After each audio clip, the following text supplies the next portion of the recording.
আসসালামু আলাইকুম এভরিওয়ান। প্রথমেই আপনাদেরকে ধন্যবাদ জানাতে চাই এত শর্ট নোটিসে আপনারা চলে আসছেন। আসলে আমি পার্সোনালি এই কয়েকদিন যদিও মিডিয়া ফেস করতে তেমন বেশি ইন্টারেস্টেড ছিলাম না, তারপরও বেশ কিছু আসলে ইস্যু অ্যারাইজ হয়েছে যে বাধ্য হয়ে মিডিয়ার সামনে চলে আসতে হয়েছে। তো সেটা বলার আগে একটা বিষয় বলতে চাই যে আসলে মিডিয়াকে আমরা এমনভাবে বুঝি যে চাইলে একটা মানে যে কোনো একটা ইনস্টিটিউশনকে তারা হাইলাইট করে এমন সিচুয়েশনে নিয়ে যেতে পারে যেটার সাথে হয়তো বাস্তবতার কোনো ভিত্তি নেই। অ্যাট দ্য সেম টাইম যদি তথ্যহীন কোনো ইনফরমেশন ছড়ায় সেটা এমনভাবে আঘাতপ্রাপ্ত করে যে হয়তো দেখা যায় বাস্তবতার সাথে সেটারও কোনো মিল নেই।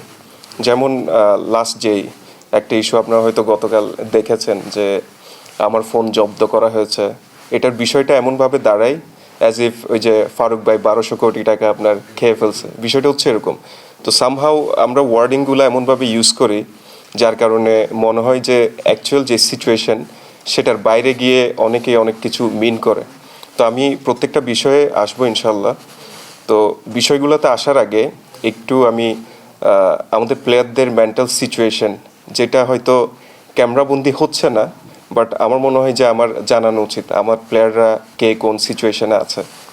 তো লাস্ট ম্যাচের আগের ম্যাচ একটাতে যখন মানে আমরা প্রায় জেতা মুহূর্তে লাস্টে দিয়ে যখন গিয়ে হেরে গিয়েছি আর কি, তখন ক্যাপ্টেনের সাথে তো আমি প্রায় যাওয়া আসা করি, ওনার রুমে বসে বিভিন্ন বিষয় নিয়ে আলাপ করি, কেন হচ্ছে, কি প্রবলেম, কেন আমরা হারের দিকে যাচ্ছি বা আমাদের আরও বেটার আমরা কিভাবে করতে পারি। তো উনি কথায় কথায় বলে ফেলছে যে ভাই আমি তো সারা রাত এখনও ঘুমাই নাই। তো তখন আমি মানে জানার চেষ্টা করতেছিলাম উনি কী করতেছিল। তো পরে উনি বলতেছিল আমি মানে রাতে যখন আসতেছিল হেরে তখন তো উনার মানে প্রায় কান্নারত অবস্থায় ছিল। তো আমি ওনাকে আর ডিস্টার্ব করি নাই। তুমি রাতে গিয়ে ঘুমানোর চেষ্টা করছে, ঘুম আসে নাই, অনেকক্ষণ ধরে ছটফট করলো বিছানায়। পরে দেখলো যে প্রায় ভোরের টাইম হয়ে গেছে, উঠে তাহাজ্জুদের নামাজ পড়ছে। তারপর আবার শোয়ার চেষ্টা করছে, ঘুম আসে নাই। ফজরের নামাজ পড়ছে, আবার শোয়ার চেষ্টা করছে, ঘুম আসে নাই। তারপর ব্রেকফাস্ট করে পরে খুব সম্ভবত কোয়াবের একটা মিটিং করছে। তো এইটা হচ্ছে বিহাইন্ড দ্য সিন একটা মানুষের, যে আমাদের প্লেয়াররা আসলে কোন সিচুয়েশন ক্রস করে যাচ্ছে। আমরা হয়তো দেখছি যে আমাদের ন্যাশনাল টিমের কোনো একটা টিমে হাসছে, কিন্তু কোনো একটা প্লেয়ার হয়তো হাসাহাসি করতেছে। আমরা মনে করতেছি সে অনেক বেশি এক্সাইটেড বা he doesn't care about the match results and everything, but it really impacts the player in whole. এই যে আমাদের ফ্যানরা মনে করেন হতাশ হয়ে যায়, আমরা অ্যাজ আ বাঙালি যখন বাংলাদেশের ম্যাচ হারে আমরা হতাশ হয়ে যাই, সেম সিচুয়েশনটা কিন্তু আমাদের প্লেয়ারদের উপরও পড়ে। তো আমরা মানে যে বিষয়টা আমরা সবসময় ক্যামেরার মধ্যে দেখি, আমি সবাইকে রিকোয়েস্ট করব যে আমরা যাতে নেগেটিভ বিষয়গুলা বাদ দিয়ে অনেক বেশি পজিটিভ বিষয়তে ফোকাস করি। এটা আমাদের প্লেয়ারদের মেন্টাল স্টেটটা ডেভেলপ করতে হেল্প করে। এটা একটা ইনসিডেন্ট। আরেকটা ইনসিডেন্টের কথা বলি, এই যে গতকাল আমি নিজেও পিস্ট অফ ছিলাম, হেরে গিয়েছি, ঘুমানোর চেষ্টা করতেছি, ঘুম আসছে না। পরে ফিজিওর রুমে গেলাম, দেখলাম হচ্ছে আমাদের ক্যাপ্টেন ঘুমের ওষুধ খুঁজতেছে ওনার থেকে। তারপর ফিজিও আপনার একটা প্লেয়ারের কথা বলতেছিল যে সে অনেক বেশি ইনজুর্ড, সে নেক্সট ম্যাচগুলোতে খেলতে পারবে না। তো তাকে ডায়াগনোসিস করাটা খুব ইম্পর্টেন্ট।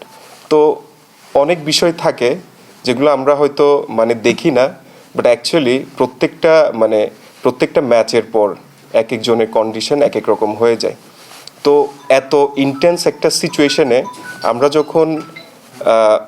আমরা যখন ক্রিটিসাইজ করি, যদিও ক্রিটিসিজম অলওয়েজ গুড, বাট আমরা যখন পয়েন্টলেস ক্রিটিসাইজগুলো করি,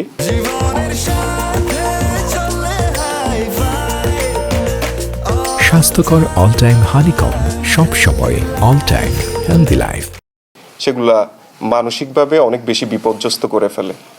তো যাই হোক, এই ইনসিডেন্টগুলো আমি বলতাম না অবশ্য। আমার আজকে মেইন যে কয়েকটা পয়েন্ট, সেখানের মধ্যে একটা পয়েন্ট হচ্ছে ইন্টিগ্রিটি ইউনিটকে নিয়ে।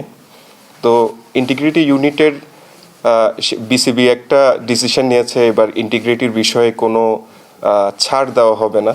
কিন্তু এই ছাড়টা এমনভাবে দেওয়া হয়েছে তারা আইসিসির রেগুলেশনটাই মানতেছে না। তো এটা বেশ একটা মানে উইয়ার্ড একটা সিচুয়েশনের মধ্যে চলে আসছে যে আইসিসির যে রুলস রেগুলেশন, এই রুলস রেগুলেশনও যদি ব্রেক করে একটা আপনার লিগ আয়োজন করা হয়, সেটার আসলে সাইড ইফেক্ট কতটা ভালোর দিকে নিয়ে যেতে পারে। এই যে আজকে সকালের একটা ইনসিডেন্টের কথাই বলি, আমাদের একজন foreign player, he is a big player, গুরবাজের কথা বলছি, সে সারা রাত ঘুমাতে পারে নাই, 7টা কি 8টার দিকে ঘুমিয়েছে। তার রুমের মধ্যে হুট করে কয়েকজন এসে without any appointment, without any informing the team management whatsoever, গিয়ে জাস্ট নক করে তার রুমে ঢুকে গেছে। তো আমাকে গুরবাজ এসে বলতেছে what is this. Say 10-15 minute ধরে কনফিউজ ছিল যে কি হচ্ছে, কারণ তার কাঁচা ঘুম, সে বুঝতেছিল না কি হচ্ছে। পরে যাই হোক, অ্যান্টি করাপশনের লোকজন তার মোবাইল ফোন চেক করলো, বিভিন্ন বিষয় নিয়ে কোয়েশ্চেন করলো। তো পরবর্তীতে অ্যান্টি করাপশন যাওয়ার পর গুরবাজ আফগানিস্তানের অ্যান্টি করাপশন ইউনিটকে কল দিয়ে জিজ্ঞেস করলো যে এইভাবে কি ফাংশন করতে পারে কিনা অ্যান্টি করাপশন। পরে আফগানিস্তানের অ্যান্টি করাপশন ইউনিট থেকে তাকে বলল অবশ্যই ফার্স্টে ম্যানেজারকে ইনফর্ম করতে হবে, ম্যানেজার প্লেয়ারকে ইনফর্ম করে শিডিউল নিবে, একটা প্রপার একটা মেন্টাল স্টেটে এসে শিডিউল দেওয়ার পরে তাকে জেরা করতে পারে বা ডিফারেন্ট কোনো কোয়েরি থাকলে তার কাছে কোয়েশ্চেন করতে পারে। বাট এই যে একটা ফরেন প্লেয়ারকে এভাবে আপনার রুমে গিয়ে আপনার ডিস্টার্ব করা without any appointment, this is something that আইসিসিও কখনো এই জিনিসটাকে সাপোর্ট করে না। তো গুরবাজ আমাকে পরে বলছে যদি এই টাইপের সিচুয়েশনগুলো হয় তাহলে তো আমি আর এখানে খেলতে আসতে পারবো না। সো আরও বেশ কিছু স্ল্যাং ইউজ করেছে, বাট বলতে পারছি না, কিন্তু বিষয়টা খুবই আমাদের দৃষ্টিকটু মনে হয়েছে। এটা একটা বিষয় যেটা আজকে সকালে ঘটেছে। এবার আমি ম্যাচ ভিত্তিক কিছু কথা আপনাদেরকে বলতে চাই। যেমন আমাদের সাথে এই যে রংপুরের ম্যাচে কি হলো, আমার টিম ম্যানেজার হচ্ছে বেশ কয়েকবার কমপ্লেন করেছে, 3টা হোয়াইট, যেটা স্পষ্ট হোয়াইট হওয়ার কথা, একটা হোয়াইটও দেয় নাই।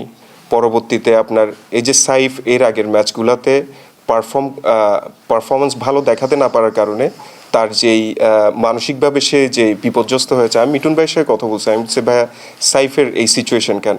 তখন মিথুন ভাই সাইফের সাথে কথা বলছে, সাইফও বলতেছিল যে মানে কয়েকটা ম্যাচ বাজে পারফর্ম করার কারণে সে মেন্টালি একটা ট্রমার মধ্যে আটকে গেছে, যেখান থেকে সে বের হতে পারতেছিল না।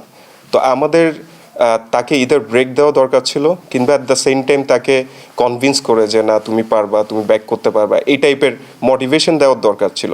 সেরকম একটা ইন্টেন্স সিচুয়েশনে আমার প্লেয়ার যখন মাঠে নামবে, অ্যান্টি করাপশনের লোকজন তাকে জেরা করে উল্টাপাল্টা কিছু কথা বলছে। তো পরে আমি আমার লজিস্টিক ম্যানেজারকে ম্যাচ হারার পর যখন আমার মনে হচ্ছিল আরে সাইফের কারণে ম্যাচ হেরে গেছি, এটা খুবই ইজি ম্যাচ, আমরা কিভাবে হেরে গেলাম, আমি আমার মতো করে চিন্তা করতেছিলাম, আমি আমার মতো করে ফাংশন করতেছিলাম। পরে দেখি আপনার টিম ম্যানেজার আম্পায়ারের সাথে ঝগড়াঝাটি করতেছে, কেন হোয়াইট দিলা না, কেন হোয়াইট দিলা না। তারপর হচ্ছে এদিকে আবার পরে সাইফ থেকে শুনলাম তাকে সে ব্যাটিংয়ে নামার আগে, যেটা একদম স্ট্রিক্টলি সাধারণত আপনার ম্যানেজমেন্টের কেউ প্লেয়াররাও সাধারণত যে হচ্ছে মাঠে নামবে তার সাথে সাধারণত কথা বলে না। কথা না বলার পিছনে রিজন হচ্ছে সে একটা স্টেবল একটা হয়তো ফোকাসের মধ্যে আছে, সে কীভাবে খেলবে না খেলবে। ওরকম একটা সিচুয়েশনে যখন অ্যান্টি করাপশন এসে পোক করে, তাই কিন্তু এটা মানসিকভাবে আরও বিপর্যস্ত করে ফেলেছিল। তো ম্যাচের শেষে পরবর্তীতে যখন বিলাস জিজ্ঞেস করতেছিল আমাদের লজিস্টিক ম্যানেজার, তো তখন সাইফ বলতেছিল যে ভাইয়া আমি তো যেমন মিথুন ভাই মাঠে বারবার বলতেছিল তুমি মারো, মারতে না পারলে আউট হয়ে যাও, কোনো অসুবিধা নেই।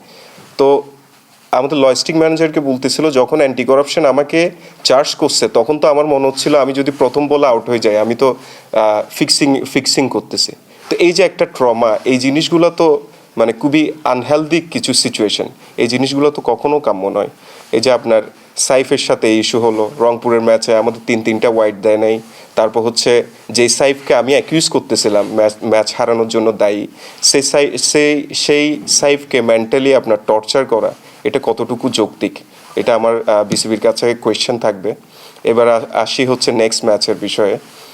এটা আমি জানি না। আমাদের যেটা ধারণা সেটা হচ্ছে একটা সিঙ্গেল টিম ছাড়া বাকি সবাইকেই সিমিলার ট্রিটমেন্ট দেওয়া হচ্ছে আকসু থেকে।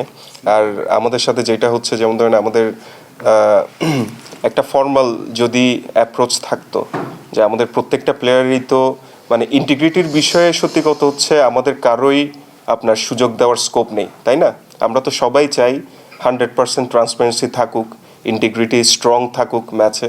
তো আমিও সবাইকে বলেছি যে আমাদের বেস্ট সাপোর্টটা দিতে হবে, but everything should be under laws, right? Rules and regulation, এর বাইরে যাওয়া তো যাবে না।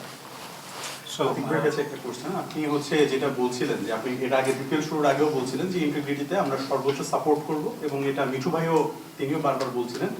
সেক্ষেত্রে রহমানুল্লাহ গুরবাজের কথাটা যেটা বললেন যে অল অফ এ সাডেন তার রুমে চলে আসা, এটা আসলে আপনার টিমের জন্য এবং বাংলাদেশ ক্রিকেটের জন্য, যেহেতু আপনি বিপিএল এ দল দিয়েছেন, বাংলাদেশ ক্রিকেটটাকেও ডেভেলপমেন্ট করতে চাচ্ছেন, সেখানে কতটা প্রভাব ফেলছে?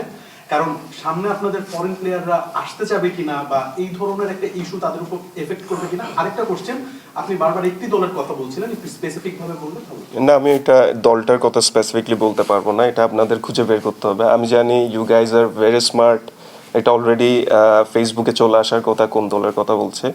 আর যে কোয়েশ্চেনটা করেছেন, ডেফিনেটলি আমাদের যেই বিপিএল এর যে কালচার, ফরেন বিগ বিগ প্লেয়াররা এখানে আসতে চায় না, বিভিন্ন পেমেন্টের ইস্যু আছে, এটা এসেছে সেটা আছে। যেমন ধরেন শোয়েব আক্তারের কথাই বলেন, আমাদের একদম 100% টাকা দিয়ে তারপর সে আসছে, তাই না? তো এই বিষয়গুলো তো আমরা ডিল করছি, কিন্তু আমরা এটা মেনে নিয়েছি যে আমি না করি, someone from our franchise owners এই কাজটা করেছে বিদায় আমরা এই ট্রাভেলের মধ্যে আছি। কিন্তু আমি যখন প্লেয়াররা যখন আসবে, আমি যখন তাদেরকে প্রপারলি ট্রিট করতে পারবো, প্রপারলি পেমেন্ট করতে পারবো, নিশ্চয়ই এটা চেঞ্জ হবে। এবার আমি যাদের সাথে ডিল করেছি, নেক্সট ইয়ার আমি যদি প্রপারলি পেমেন্ট দিতে পারি, ওদেরকে একটা গুড এনভায়রনমেন্ট দিতে পারি, নেক্সট ইয়ার ডেফিনেটলি ওনারা আমার থেকে আর 50% বা 100% অ্যাডভান্স খুঁজবে না, তাই না? তো ওই সাইড থেকে আমি চিন্তা করলে না, ঠিক আছে, এটা আমাদের দোষ, আমরা পেমেন্ট দিই নাই, এটা আমাদের ডেভেলপ করতে হবে। But it has to be gradual process, right? এবার আমি বললেই যে আপনার প্লেয়াররা চলে আসবে তা তো না। তো এবার আমার অ্যাডভান্স দিয়ে আনতে হচ্ছে, দ্যাটস ফাইন, এটা নেক্সট ইয়ার রিডিউস করবে। কিন্তু আপনার হুট করে আপনি একজন ফরেন প্লেয়ার, বিগ প্লেয়ার, যে আপনার আইএল T20 খেলতেছে, এখানে ওখানে খেলতেছে, এরকম একটা প্লেয়ারের রুমে আপনি গিয়ে ঝামেলা করবেন, এটাতে তো সে যে আপনার ঘুমের সেন্সে ছিল, না হলে তো মানে গালিগালাজ করতো লিটারেলি। এটা আমাদের পুরা মানে বাংলাদেশের ইমেজের জন্য একটা নেগেটিভ ইম্প্যাক্ট না, যে ফরেন একজন বিগ প্লেয়ার।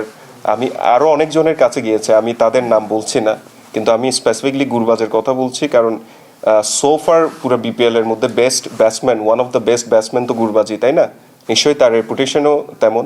তো অ্যান্টি করাপশনের উচিত ছিল এরকম একটা প্লেয়ারের কাছে যাওয়ার আগে অ্যাটলিস্ট, ঠিক আছে, যারা ছোট ছোট প্লেয়ার আছে তাদেরকে আমি কেয়ার করলাম না, এটা আমরা মানিয়ে নিলাম বা সামহাও এটা মিডিয়ার বাইরে রেখে দিলাম, কিন্তু বড় একটা প্লেয়ারের সাথে এই টাইপের বিহেভিয়ার হবে, এটা তো আসলে না সে মেনে নিতে পারবে, না আমরা মেনে নিতে পারবো। এইসব কারণে কি অ্যালেক্স হেলস আপনাদের বলছে না, বা আসলে অ্যালেক্স হেলস না এত বড় বড় ইস্যু নিয়ে কথা বললাম, আপনারা এখন অ্যালেক্স হেলসকে নিয়ে পড়ে আছেন, খুবই আনফরচুনেট। একটা প্রশ্ন আছে, সেটা হলো যে আপনার মোবাইল সন্দেহ হয়েছে দেখে টাকা দিচ্ছেন, তাই না? এই সন্দেহ কি আপনি মানে মানে চ্যালেঞ্জ করে বলতে পারেন যে আপনি 0% কোনো সন্দেহ নাই, 100% সৎভাবে আছে? এই একটা বিষয়। আর একটা বিষয় হচ্ছে আপনি মোবাইলটা এখন কি করতে চান মোবাইলটা? খুবই ভালো কোয়েশ্চেন। লাস্ট ইয়ার শেষ হওয়ার পর সামওয়ান ফ্রম অ্যান্টি করাপশন আমাদের টিম ম্যানেজমেন্টের সাথে কথাবার্তা বলতেছিল যে ইন্টিগ্রিটির বিষয়ে সাসপেক্টের মধ্যে টপ লিস্টে ছিলাম আমি।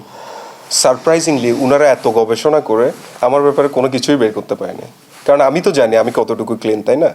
তো ইভেন আরও সারপ্রাইজিং একটা ফ্যাক্ট বলি, অ্যালেক্সের সাথে তো আমার বিভিন্ন সময় কনভারসেশন হয় এইসব বিষয় নিয়ে, অ্যালেক্স মার্শালের সাথে। তো আমি ওনাকে সবসময় বলছি যে যেহেতু ফ্র্যাঞ্চাইজ টিম নিয়েছি, আমার নিজের প্রাইভেসি আমি নষ্ট করে দিলাম, সব কিছু দিলাম। অ্যান্ড্রুকে বলছি আপনি আমার মোবাইল নেন, পাসকোড দেন, জাস্ট আমার ইমেজে ঢুকেন না, ওখানে ইনসেনসিটিভ কন্টেন্ট থাকতে পারে, এর বাইরে আপনি যা মন চাই তা করুন। তো যেটা বলছিলাম আপনার, এই বছরও যেমন ধরেন অ্যালেক্সের সাথে যখন মিটিং করছিলাম, তো ওই সময় সে আপনার হোয়াটসঅ্যাপের মধ্যে হচ্ছে সার্চ দিয়ে দেখছিল আর কি যে ফিক্সিং ব্যাটিং রিলেটেড কিছু আসে কিনা। তো সে একটা কনভারসেশন পাইছে, তো পরে সে হচ্ছে এটা বুঝতেছিল না বাংলায় লেখা। তো আমি পাশে যে বাঙালি আছে, আমি অ্যালেক্সকে বলতেছি এটা এমন একটা বিষয় যেটা তুমি আগে কখনো ফেস করো নাই, আমি বাঙালি, ওনাকে এক্সপ্লেন করে দেই বিষয়টা কেমন। পরে ওনাকে আমি এক্সপ্লেন করে বললাম, আমি কনভারসেশনটা আপনি পড়ে দেখেন। আমার ক্লোজ একজন ফ্রেন্ড আমাকে মেসেজ দিছে, ক্রিকেটে তো ফিক্সিং ব্যাটিং এইসব হয়, তুই এইসব জায়গায় কি করস, এইসব থেকে বের হয়ে যায়, এইসবে থাকিস না। তো আমি উনাকে পরে বললাম আপনি এবার অ্যালেক্সকে বুঝান আসলে সে আমাকে কি বলছে ব্যাটিং রিলেটেড বিষয়, বুঝতে পারছেন? তো বেটিং বা ফিক্সিং এই টাইপের জিনিসগুলোতে এটা তো আসলে এথিক্যালিও কোনোভাবে রাইট না। আর আল্লাহর রহমতে not even a single chance, যে যারা আমাকে পার্সোনালি চিনে তারাও জানে, যদি জোর জবরদস্তি করে কেউ যদি প্রুফও করে, ওদেরকে আপনি হাজার বললে ওরা বিলিভ করবে না। মিঠুন ভাইয়ের কাছে লাস্ট আমার লাস্ট কোশ্চেন। ফাইনালি যেটা বলতে চাই, যতই খারাপ সময় আসুক না কেন, ইনশাল্লাহ, যেমন ধরেন আমি প্ল্যান করতেছিলাম জিতলে যদিও আরও বেশি হতো, স্টিল ওনাদের মেন্টালি স্টেবল করার জন্য, একটু আপনার এনভায়রনমেন্টটা গুড করার জন্য আমরা অনেক ইনিশিয়েটিভ নেই। তো ইনশাল্লাহ আমরা যত কঠিন সিচুয়েশনই থাকুক না কেন, যত পলিটিক্যাল ডিস্টারবেন্স বা লভিং থাকুক না কেন, ইনশাল্লাহ আমরা জয় ছিনায় আনবো। ইনশাল্লাহ আমাদের দেখা হবে ফাইনালে।